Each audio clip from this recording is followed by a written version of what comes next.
Hello world, how's it going?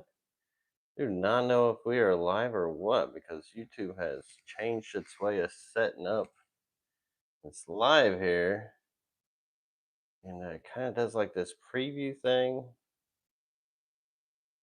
and just hops me right into it without giving me an option to jump in here. But welcome to another Friday Night Live Q&A where we do these every Friday night. Hopefully this thing is actually working and how it's supposed to because that was about the weirdest launch for a live have done in the many years that I have been doing this. So, either way, welcome to the live and hope you guys are all doing great. So, the whole reason for these live streams is to get with you guys, talk about aquariums, help you guys out with your aquariums because there's a lot of ways to keep aquariums, and that's what we brainstorm here for. And try to learn about it. As you know, there's many fish in the hobby.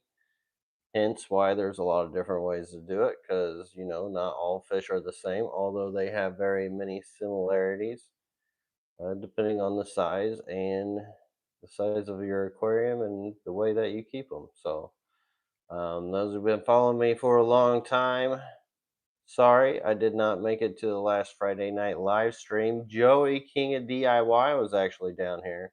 Was super excited about that. Had a lot of fun with him. Wish I had more time to have gotten on live here and made some content for you guys. But he did shoot some videos, so watch out for his channel, the King of DIY.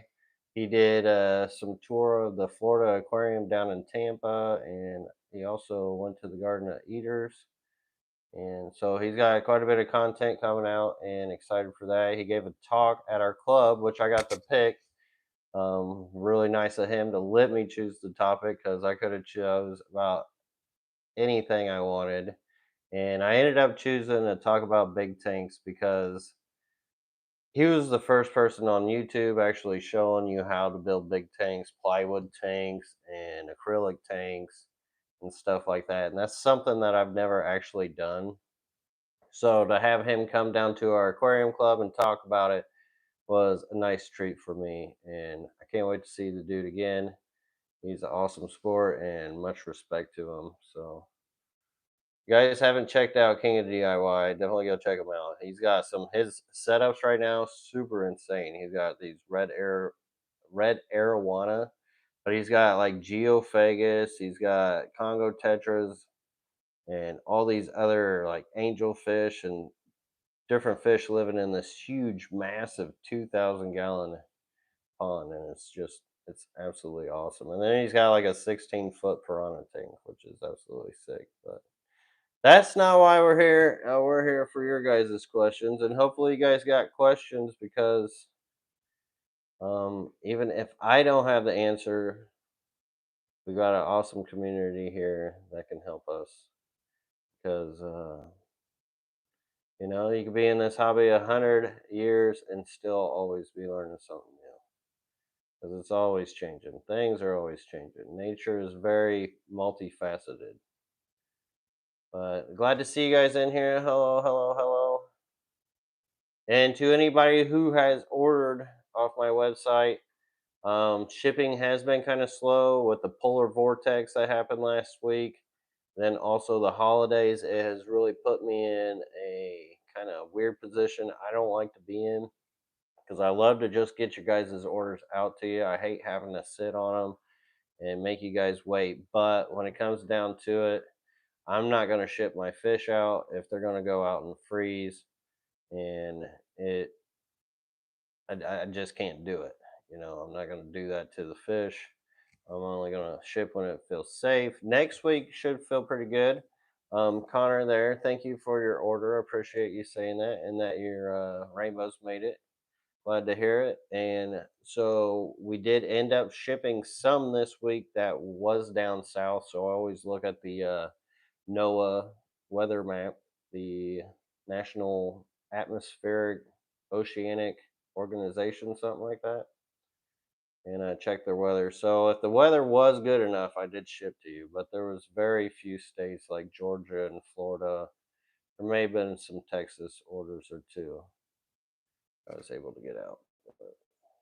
appreciate all your guys' support. Really, really, really helpful right now because between the no shipping, it's hard for me to actually do videos to push stuff on my website because um, I don't know. For me, it feels like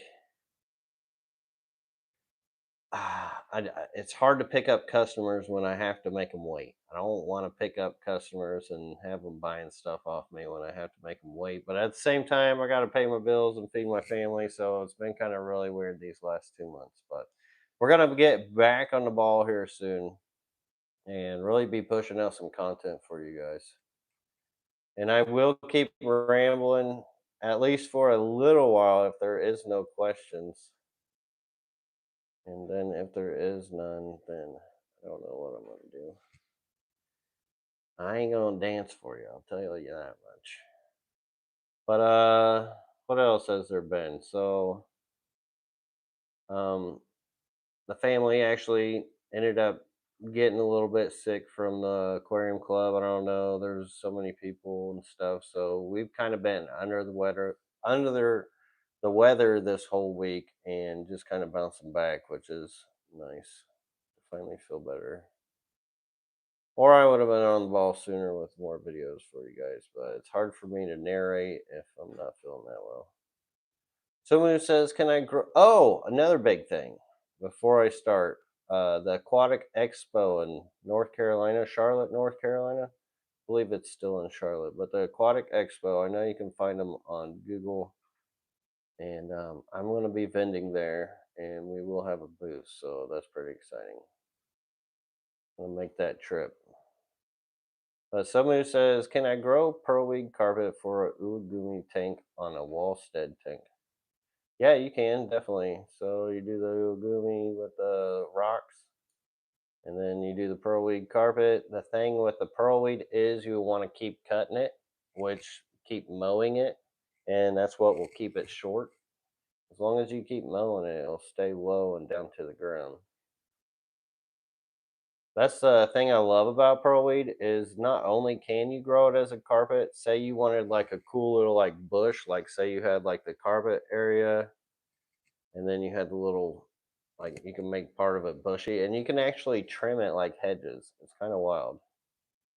You can manipulate that plant so much. Lake Missoula Aquatics and Plants, Ben Sharp, always good to see you in here. Says I picked up some Brochia pagadula snails today. Any tips? So I've never actually kept them. Those pokey ones?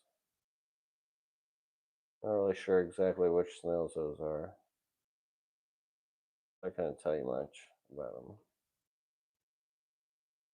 They kind of sound new in my opinion. Are they newer to the hobby? JP Jeffries, thanks for being a member. Says when growing out rainbows, what size tank and how many would you suggest? Thanks, Lucas. So if you're growing out rainbows, it helps to have like something. It depends on how many you have, but I really wouldn't grow them out in anything bigger than a 40 breeder. If you're just starting with fry, something like a 20 long is really helpful because you get more surface area, but it's not as deep and not as much space for the fish to actually have to go search for the food so much. And then you get into the bigger waters and they have to search for the food, and something like a 40 gallon, it becomes a little tougher. But as they like grow out, then you would probably want to graduate them from a 20-gallon long to like a 40-gallon breeder. So as they get to a certain size, like over an inch, depending on how many you have, you may want to step them up into a bigger tank. And that's just to get like more maximum numbers. Now you can start them off in the 40 breeder as little fry, but you won't get as many as if you kept them in a smaller spot. I know it kind of sounds weird, but just kind of the numbers game with fish and how it goes with survival and how they can get to food and everything else. Certain reasons when they're so small. And if you ever seen rainbow fish fry, they are itty, itty, itty bitty, tiny little things. And if you guys notice, we went horizontal too. That way we can get a better backdrop here. Got the old posters from the old house, and finally got those up, which I showed you guys a couple weeks ago. But thought about going vertical because we do gather more ground going vertical. But I thought we'd change it up a little bit this Friday. Thank you, Lady Ellerby, for posting up the Aquatic Expo link. Appreciate you. Mario Valesco says, "What's up, Lucas? Always good to see you in here." Mario says, "Happy Friday. Have you kept Neil Lamprologus Coddle Punk taught us any tips on breeding them?" So I have kept them. I actually do have them. I've got them in a sterilite tub from when I first came down here. They were one of the first fish I picked up from the move in Florida and used my yard sand. I've got them with some crypts. I got some driftwood in there and a little bit of rock just to kind of give them spaces to hide and breed.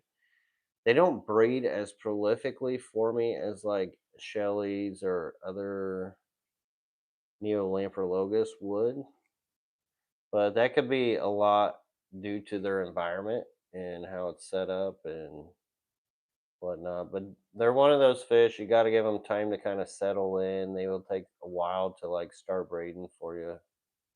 Sometimes they'll breed right away, but very often, more than often, it'll take them time to get breeding them. But as far as tips on breeding them, water changes help, less disturbance. Although water changes can be disturbance. 25% water changes a week shouldn't be enough, or shouldn't be too much disturbance for them. I do keep them no filter. So if you don't want to worry about your babies getting sucked into a filter, they are good with that.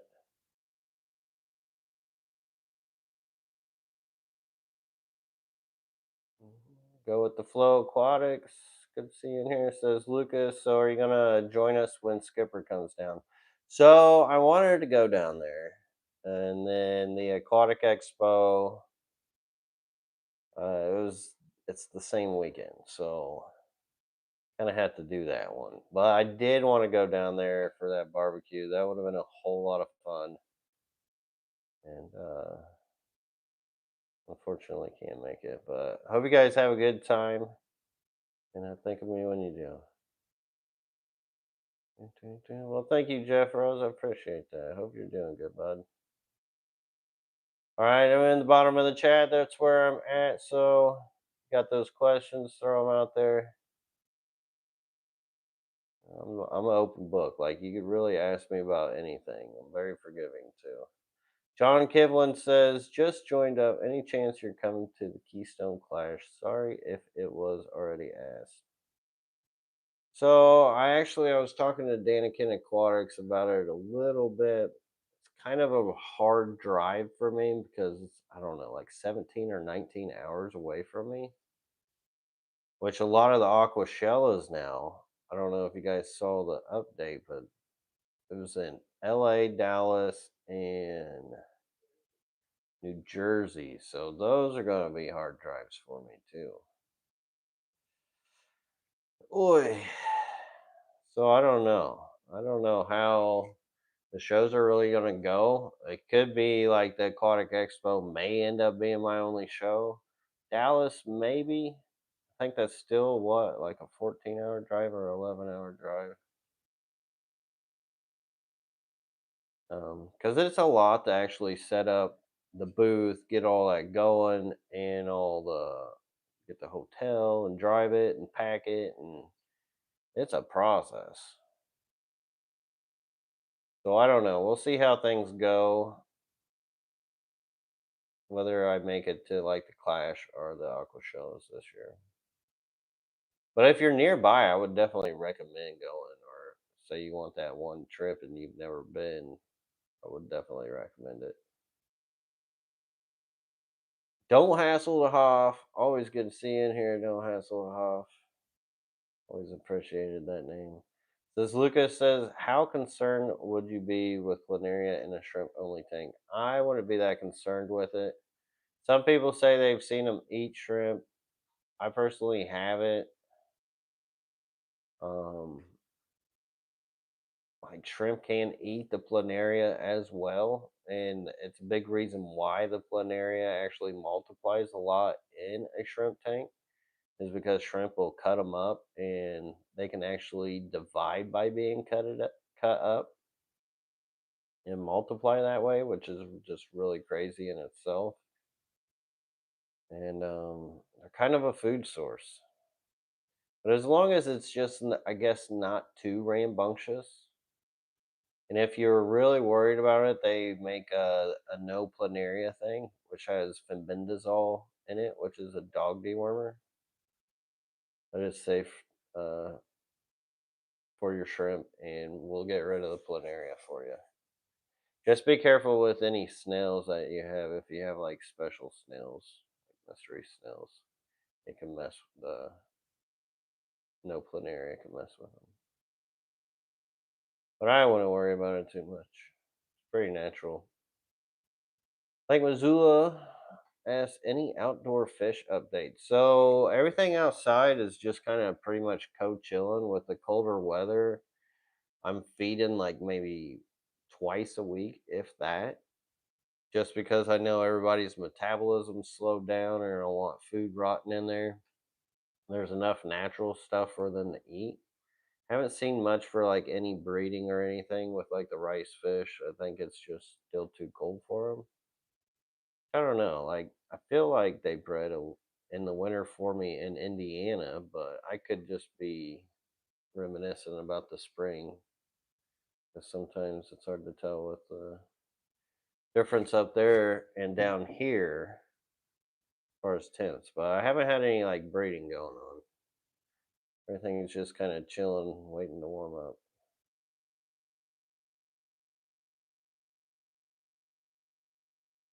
Aquashella, if I ain't coming to California, tell me you plan on going. Oh man, California would be like, ah. The only way I would make it to California is if they flew me in to talk. I think that's about the only way I could make that because driving there, I think that's like days or something. And that's just I don't think that's feasible for my life.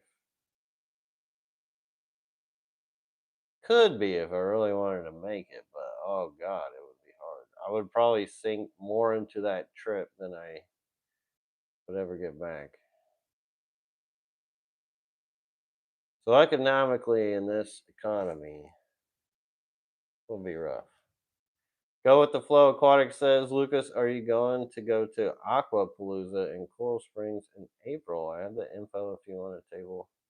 Yeah, send me the info. Depending on when in April, because I have a killifish, the Saki killifish event that I got to go talk to in Arizona, which I'm excited for. You guys know I love my killifish, and I've never actually been to Arizona, but they're flying me out for that. I don't have to drive. Thank God. Queen Blood of Ghosting says, do you think bloodworms aren't safe for fishes? So I saw Keeping Fish Simple had a video out not long ago, and seems like he had to make a video talking about how he had to defend what he was talking about. Now, I didn't watch any of those videos just for the simple fact that I just don't have time to, but sometimes I get notifications from YouTube from people I'm subscribed to. And since he's a big supporter of mine, I'm a big supporter of his. And in my experience through time, the big reason why I don't feed bloodworms is I have had issues with feeding frozen bloodworms. The freeze dried ones, not so much, but the frozen ones, I have had stuff and issues come from those that had caused issues from my fish, and to the point that I quit feeding them. Now, sometimes they'll feed really good, and your fish will love them, and it's great to watch them eat them. So it's kind of hard to be like, yeah, they're not safe, but there is potential. There's, I don't know.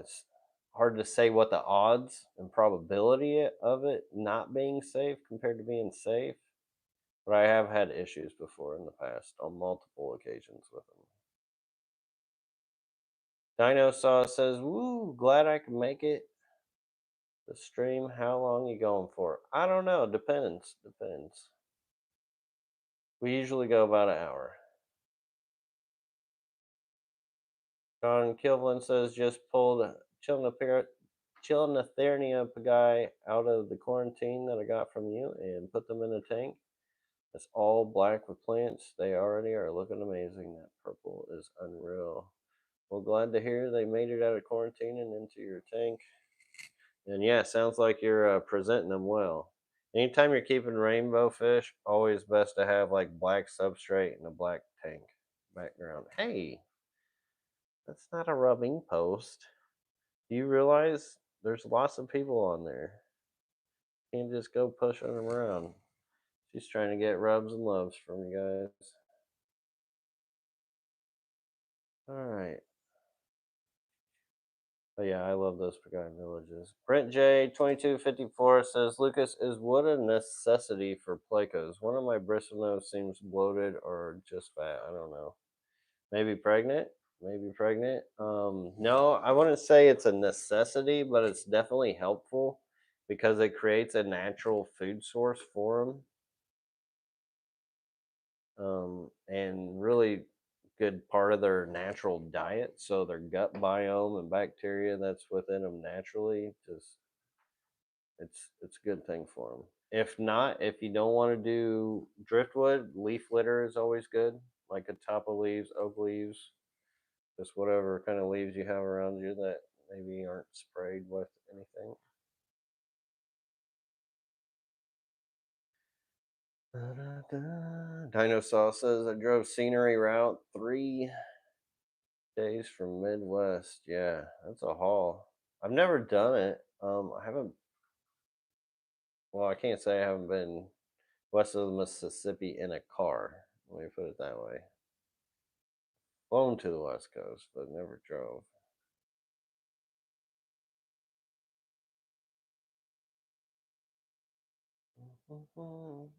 Aquapalooza's 4th and 6th. I think that might be doable. I think my talk's like middle of April. Now I know who you are. Let's go with the names. All these name changes that had gone with YouTube. Trying to keep up with who else who. Do do do. Okay. How many of you guys hopped on to Red Note? I don't know if any of you guys even know what that is, but very funny time in the world right now. Um, so I'm at the bottom of the chat. If any of you guys got questions, that's where I'm at. Oh, there's some good rubbings, huh? This is our oldest cat, Kitty. She's a sweet girl. God, she's so youthful though. All that cheese. Ish Lopez says, "Hello, a lot of fish keepers heat the room instead of a tank. Not bad for winter. What about summertime?" Whoa, Kitty. Whoa, easy. Made me report you. Says, "What about summertime for areas that get up to 115 outlets? Is everyone running AC all summer? What temp to keep tanks needed?" So I actually wish I had 2 fish rooms for the reason that I wish I had a hot fish room and a cold fish room. Fish prefer it warmer, shrimp prefer it a little cooler. But for the most part, yeah, central air is how I've always kept my aquariums. So winter and summer, it's always been central air. And I try to keep it between 74 and 76. Although sometimes during the summer, I'll let it fluctuate and get a little bit hotter. Like I'll turn the heat off, open up the doors. I usually don't go much cooler, although I could go down to 68. Big reason why I don't like to open up the doors and let it get cooler is because when you let the tanks get cooler, then you turn on the air to get them warmed back up, it creates a lot of condensation. And that's something you really don't want for the humidity of your fish room. Now, say if you got a really cold spot in your fish room and you are running heat and some of your tanks are still kind of cold, say there's a concrete floor, it's always best to maybe put a heater on the bottom tanks of your racks. That way, it kind of keeps the bottom warm and then that heat will radiate up. But yeah, when you got multiple tanks, it just makes more sense to heat the room than just a aquarium. It all depends on what you're comfortable too with in your house. For those who just have an aquarium or two. But like my scattered tanks in the house, I don't have any heaters in them. We keep it, what is 75 right now? And we've got axolotls in here. We've got Oscars. We've got goldfish. We've got clown loaches, guppies, shrimp, rice fish, some others.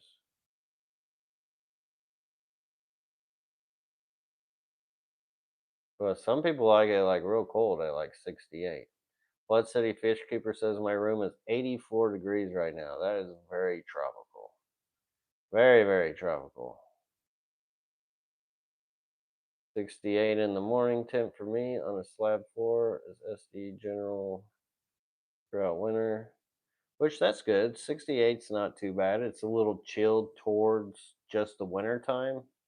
And the fish naturally in seasons have like this chill in the winter, depending on which hemisphere it is. It may be summer or winter that they get their chill, but they will have climate changes that they're used to. And even if they're not that used to, they can tolerate them for a little bit of time, as long as it's not constant. But as it warms up throughout the day, they gather some of that heat too. Just remember though, if you do keep them colder, their metabolisms will be slower. If you keep them warmer, their metabolisms will be higher. It's the main thing you got to think about with temperature and with your fish and shrimp.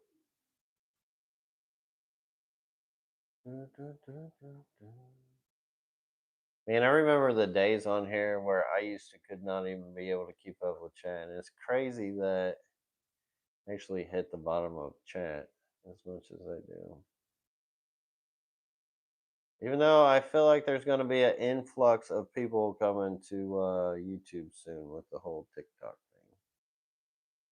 thing. Getting bazanned, getting bananaed. John Kivlin says heating the bottom layer is what I'm finding is working for my fish room. Wish I could have known because would have made my rack slightly different. Yeah, these are things we do as we learn. I mean, I love my fish room how it is, but there's always gonna be that. Like I put a lot of thought in the design of my fish room and like how much into it, but there's always gonna be wants for change. Always. Bless you. But yeah, very helpful to heat the bottom and let the heat rise. Let the thermodynamics work for you. There are many native fish here in Missoula. When river temp hits 73, it's an emergency. What do you mean it's an emergency? Like it's hot? The water's too hot?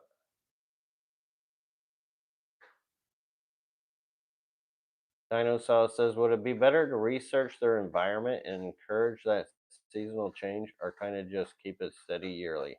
Well, I actually like the change because it does make your fish and shrimp or whatever you're keeping more hardy. Plants can be a little different, but the fish definitely makes more hardy. Sometimes, if you're looking for like an aquascape, say if you get your Vallisneria too cold or your crypts too cold, they can melt away because when they do get cold, it triggers like a hibernation for them. So just keep in mind, same thing with your fish. That's why you feed them less because they go into more of a hibernation mode.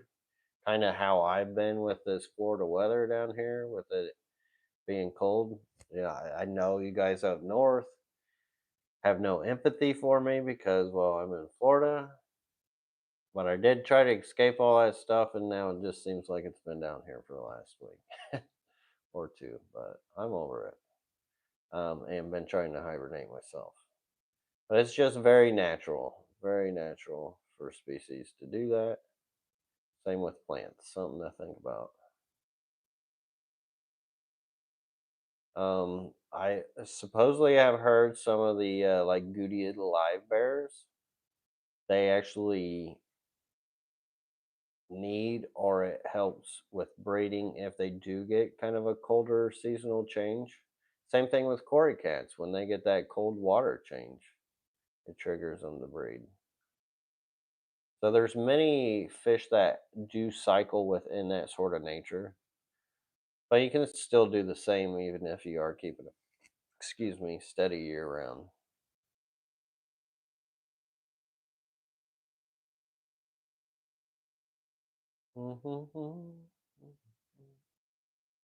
I'd love to rebuild the fish garage, just can't take time to rebuild. Yeah, definitely takes time, that's for sure, and money.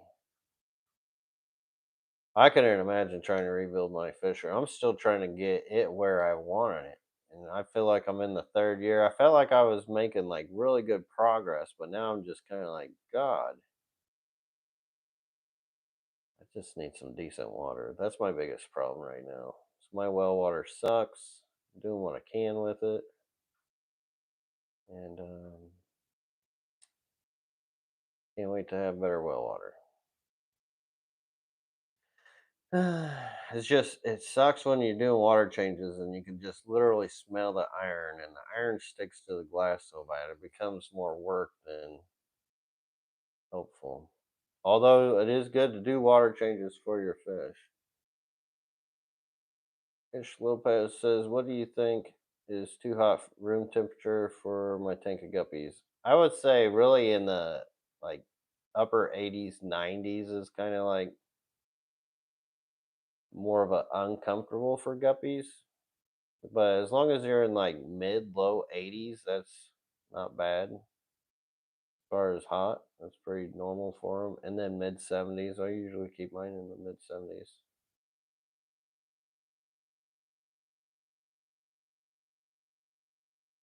What about collecting rainwater? Question mark. You know, it's an option, but my house doesn't even have gutters. My barn doesn't have gutters, so it'd be really hard to collect any rainwater. And then you got to store the rainwater somewhere else. Then you got to pump it in, which isn't a bad idea. I would have to remineralize everything as if I was using RO water. There's also like I would like so in my old house, I did have a RO unit, and it was a huge like 3,000 gallon a day RO unit. It would just pour RO water out like faucet water. It was awesome. And if you're really trying to keep like the best tank and like dial it in, RO water or rainwater is good to use because when you do remineralize and refert, refertilize, you know more about what nutrients are within that aquarium at that point than just say whatever's coming in from the tap or just like a shallow well or something. So if you're just refertilizing GH and not KH into your aquarium, it can go a long way for your plants too, because your plants do not like KH. Well, some plants don't mind it, but a lot of like the more fancier plants, they don't like KH so much. and so you can grow nicer tanks with lesser algae with more of a RO kind of system and setup. Like sometimes, which I need to make a video of, like all the different things that are going or that can happen with water and aquariums, and all the like weird oddities like within my aquariums. Because I have, like, for instance, a brand new aquarium setup, 75-gallon, and just the hard water scaling on it makes absolutely no sense to me right now. Like, where the heck it even came from, why those two tanks are scaling like they have with the like lime and calcium. When I've got all these other tanks that I've set up so many other times, which it's not a bad thing. It's just more of a maintenance thing and a little less as sightly as I want it to be. But there's a lot of these like little things that I feel like I need to make a video and kind of go across with you guys to also maybe point out to show that, hey, these aren't things we should fear, but things that we can understand or should learn to understand. Queen Blah of Ghosting says, if plants hibernate during the cold, will they also grow back? They will. So what happens is they will lose their leaves, and then the root systems kind of hibernate, and then they'll grow back once it warms up.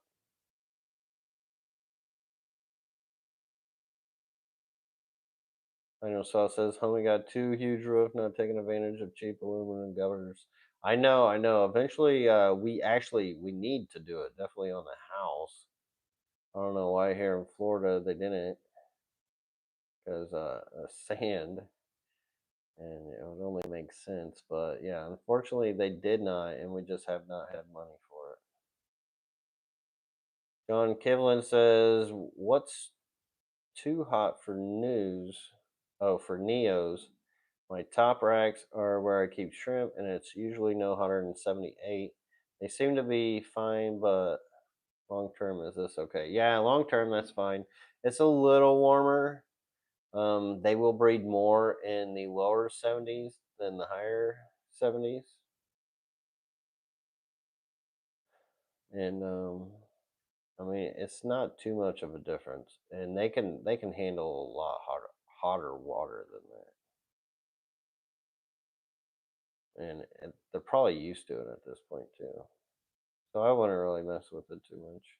They're doing good for you. If it ain't broke, don't fix it. That's my philosophy.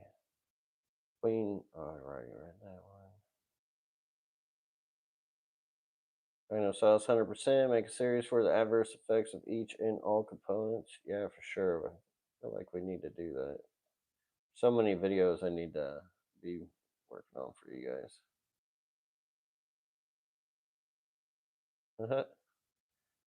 Well, rise and shine, Billy. Welcome back.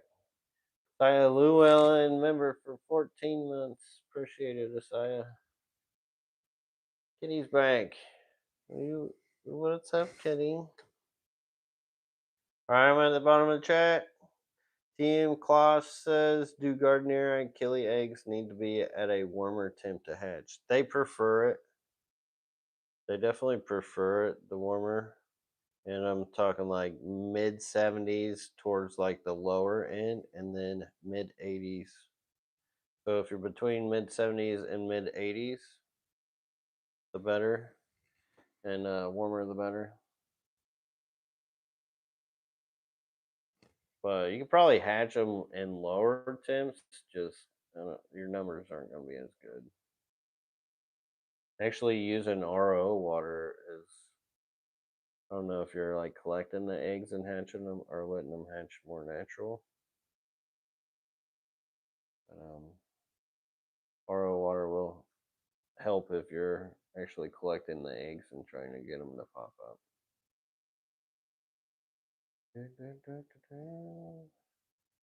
Yeah, I don't know how long I'm gonna be on here if there's not a whole lot of questions, because like I said, we weren't really feeling that great this week. I'm just getting over like a cold or whatever. It's real annoying, but Glad to be feeling better from it. And thank you, Carla, for reminding everybody to hit the button, the like button. I don't know what else you guys want to know, but I don't know what else to tell you. So, saying that, we'll probably hop off here because there's not really any more questions coming in. Keep it short and sweet. Oh, and then the king of DIY comes in here and saves me from hopping off here. So, good to see you in here, Joey. King of DIY says, after our visit in Tamara seeing both main methods of shrimp keeping, she's gonna stick with yours. Haha. Well, I mean,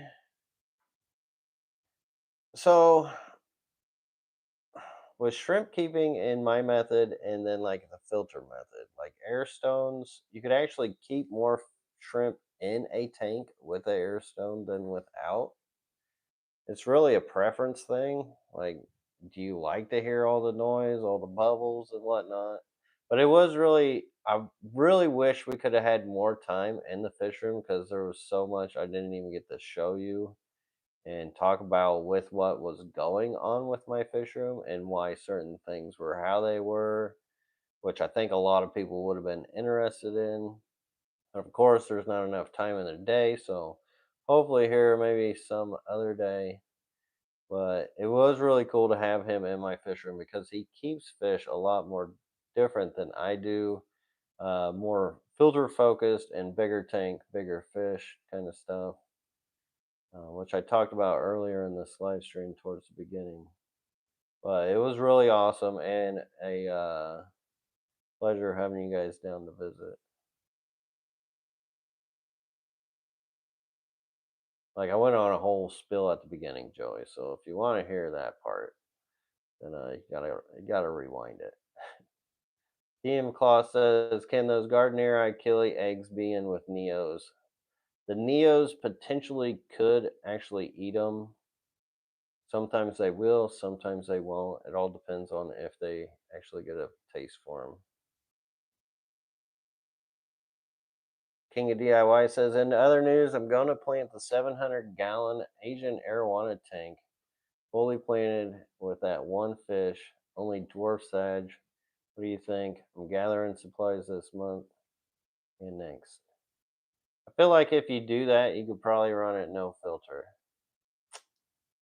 Yeah. No, I think that would be beautiful with the dwarf sage. Well, I would recommend some kind of floating plant, not like one that will like get everywhere like duckweed, but maybe like a lotus or something. Especially like in the center. Could you imagine that red arowana with all that dwarf sage and then like a red tiger lotus or some kind of nymphea? It's like the fancy name for lotuses and lilies. But which actually there's a difference. But anyways, with that in the middle and the big old leaves on the top and it just swimming around that, I think that would be pretty wild looking. I don't know how well that would do though with your tops because sometimes with the moisture that gets on tops and then comes back down onto those leaves can sometimes make it harder to keep those lilies and lotuses.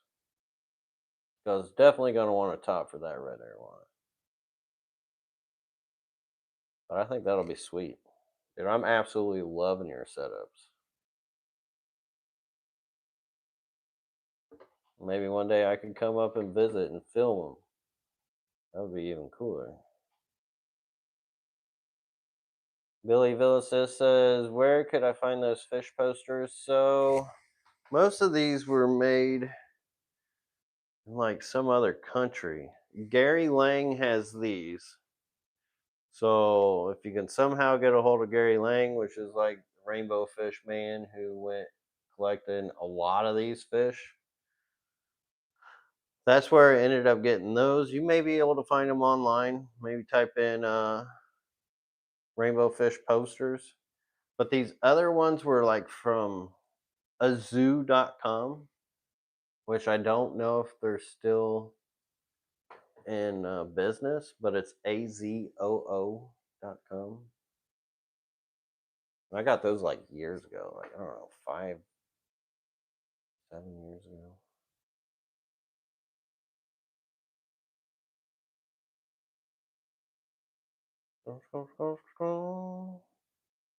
Okay, lost my spot there. King of D always says the video I got there is good. You explained it well. That's good to hear.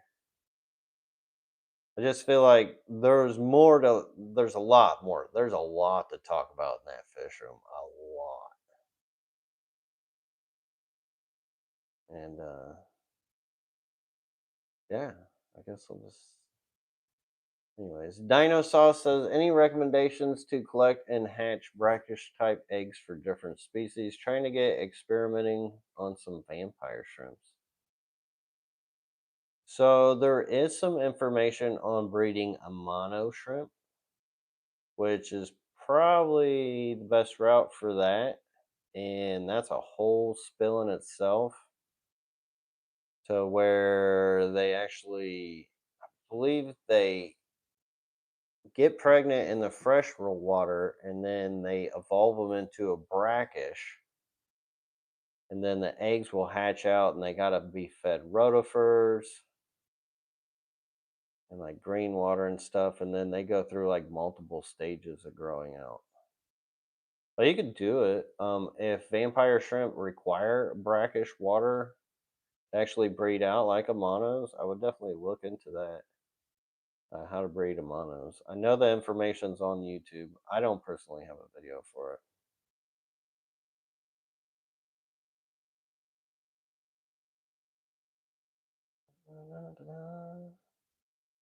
King of DOI says, and I ordered a ton of jungle valve for the piranha tank for both ends. Oh, that'll look good. And at the very end, you're gonna put anything in the middle? Just kind of leave it open. I saw a piranha tank at like one of the big aquariums in, like, I don't know, it may have been Georgia or something. They had the big jungle valve in there. It looked really good. I can't do floating because it has an overflow, but I guess I could build a screen for it. Yeah, to where it just kind of flows around the plant. I think there's got to be like a plant like that that actually can do the current. I think they can do some current. It just depends on how much current.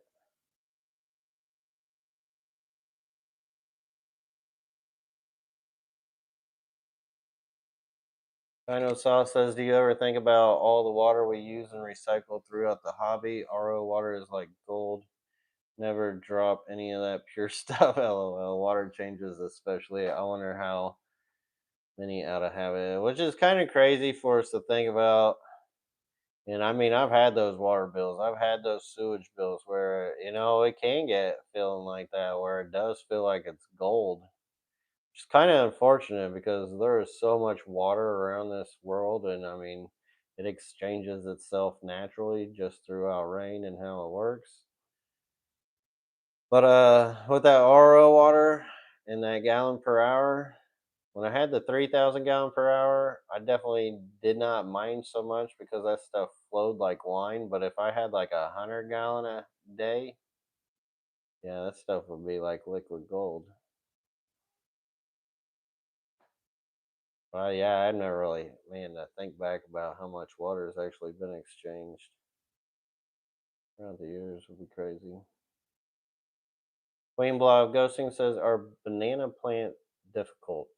From I heard, many people have had success with it. I think the hardest part about the banana plant is often we'll put it in too much lighting, and with it having all those bananas on it, that lighting, extra lighting, and extra nutrient actually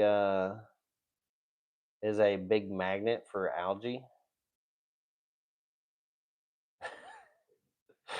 Leslie's back here just making all kinds of emotes. Yeah, yeah, I see you, buddy. Hi. But yeah, that's usually the most difficult thing with the banana plant. And softer water with the banana plant helps. I've never actually grown one out myself. Just because I don't know. It was always one of those like fish store plants that was always there. And it was I don't know. I never felt like I really needed it, and or I always grew algae on it, like the 1 or 2 times I did try it. Yeah, yeah, definitely, definitely not winter time, Joey. Summer would be best for sure.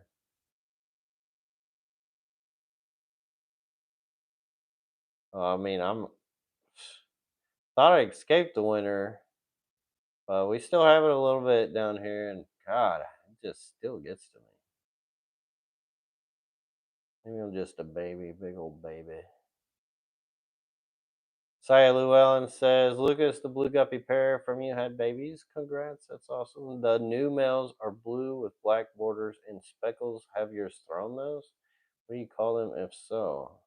The blue guppy, black borders and speckles. I don't think so. Hmm. I don't know. I don't know. I mean, those blue guppies that I have on the side, they're like straight line, pretty much blue. I haven't had any calls out of them. You love them. I'm glad you love them, but now it's got me questioning like what's going on with that line, or why you have black borders and speckles.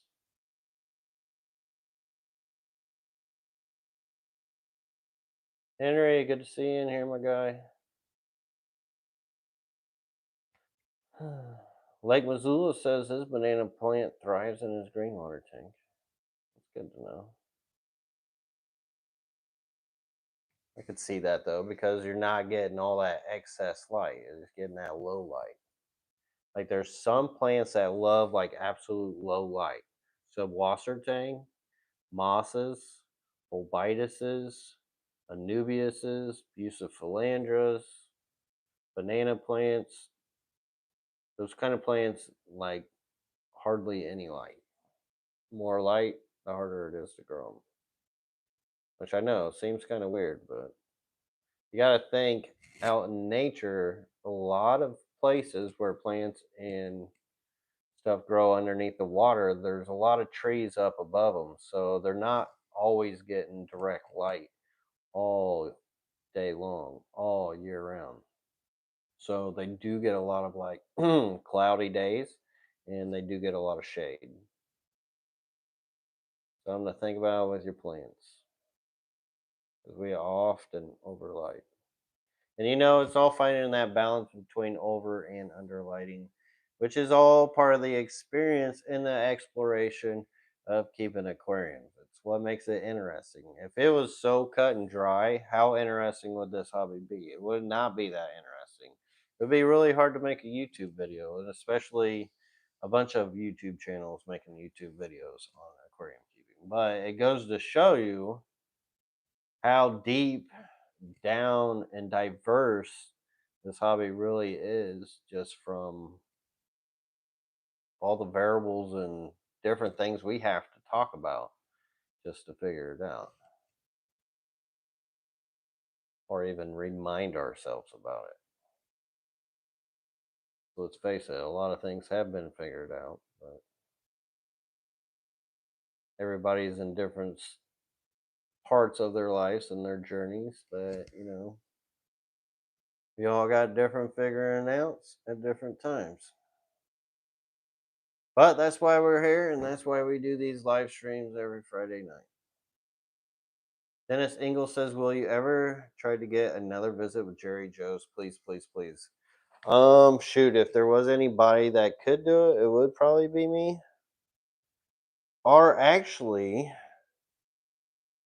if you go to the Missouri Aquarium Society, I think they have a YouTube channel now. So if you really want to look, I think they did the one like a couple years ago. He's a member of that club of the Missouri Aquarium Society. Obviously, that's a far drive for me now, so it would really be hard to get that tour again. And God, I would love to meet. I would love. I should. That's one club I would reach out to. Normally, I wouldn't reach out to a club to like try to do a talk for. That is one club I would do that for because just all the different people and fish there. Oh my God. It's one of the best clubs in the nation. Actually, probably the best in the nation. Or at least it was. I haven't been to it in a couple years, but I can imagine it still is. Just because all the names they've got, like they got Jerry Jost, they got Gary Lang, they got Chuck Brimmer, got Mike Hellweg, they've got Killy guy. Dang it, what's that? Jack Heller, and these are just like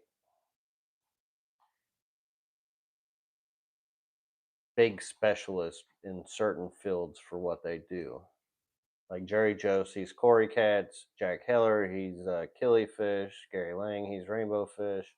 Chuck Brimmer's more like live bears, goodeids, and a bunch of other stuff. And then Mike Hellweg's like a bunch of nano fish. And then the other people in the hobby, you've got Science Gal over there. You got the Holmes girl. What's her first name? Really good aquascaper. Melanie Holmes. There's so many good aquarium people in that club, in the Maasai. The Asai Llewellyn likes to watch the Maasai on YouTube. I think they do their talks on there too. Jen Williams, I think she's over in like Virginia or something. I went and did a talk where they're not, like maybe a couple of years ago. What was that club? It was near DC. Richmond? I think it was around Richmond area or something. Oh, Potomac Valley. I don't know. That whole area is a little wild for me. I don't know too much. She's a great person. She's not in the Maasai Club, but she could definitely fit in. Really, really nice person. All right, we're about at the hour mark here, so if you guys got questions, throw them out. I'm honestly about ready for some ice cream and just to chill. And I hope you're feeling all right, Joey. I see you're still in the chat. I don't know if you heard me earlier, but we ended up catching something down at the club and haven't been feeling well. And I was half tempted to reach out to you to make sure you're feeling well, but it seems like you are. Oh, Tamara is sick now. Not me though. Yeah, luckily it didn't last long. It was only like a couple days, like on the uphill already. Well, sorry to hear T's sick. Which, as well as I should mention, not only did Joey come down, but Tamara did too. And if you guys don't know who Tamara is Joey's wife, and she's actually got a channel as well. And I believe her channel Tamara Gallant or something, or what is her channel name again? I know I'm subscribed, but she's got more like the nanos and shrimp tanks, keeping more of the smaller fish since Joey likes his bigger fish. A Day with T is now her official name for her channel. Okay, A Day with T. But she actually made some videos too while she was down here.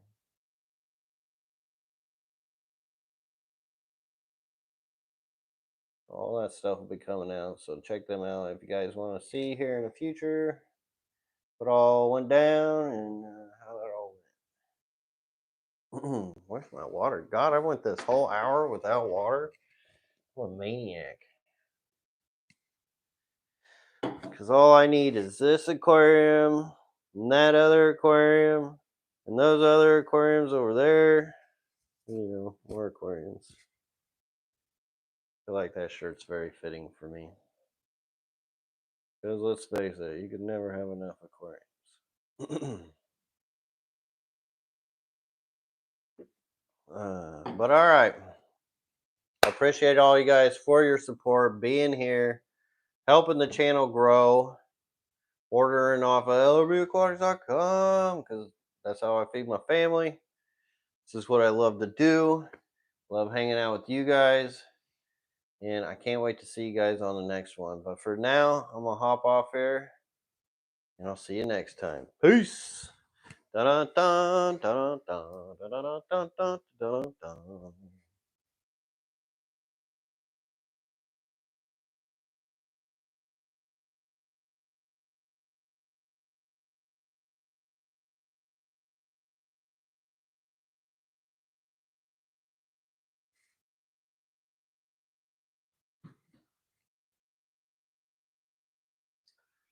Oh yeah, Wesley said subscribe. Yeah, I did.